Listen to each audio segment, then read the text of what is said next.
Growing up in Los Angeles during the 1930s as a Depression kid, we had access to the Los Angeles Public Library and their wonderful children's room.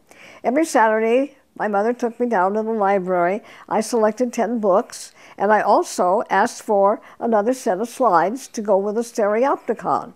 They had loaned me the stereopticon so that I could look at these pictures in 3 dimensions, and I'd take them home and spend hours every week poring over the pictures, looking at the Johnsons and the Brigantine Yankee as it went around the world, and looking at African villages and little huts and so on, and daydreaming about, wouldn't it be wonderful to be able to go and see those places.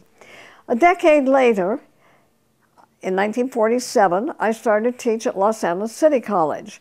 I had a bachelor's degree in geography, was working on an MA in geography, but when I went to my first class that January morning and opened the door, I looked in and looked at 50 GIs home from the war sitting there, come to study economic geography, and they looked at me and laughed.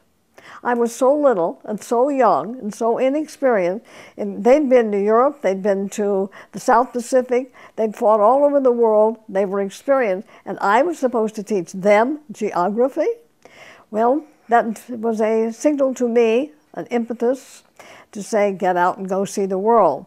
So by 1950, with a master's degree in hand in geography, we drove up to Alaska and made my first trip out to the Arctic coast to get out to Kotzebue and Nome and see something of the Arctic. We're starting, shall we say, what later became a motto, learn by doing, teach by being. And from that point on, it's been continuous. I've been on the road every year, with no exception, someplace overseas. The pins on the map are just a chronicle to me, to remind me of the experiences I had there, not to brag about how many countries I visited, but rather to recall and remember the experiences, the people. And again, as I like to point out, most of the pins are represented by at least 2 journeys. Many of them are 4, 5, and 6 times to an area, so that over a passage of time, in essentially 60 years, I've been able to go back, re-examine, look at, see where the 4 H's of tourism have come into play and how the societies have changed and developed and modified, and also to think of myself as a person involved in developmental anthropology. I like that idea.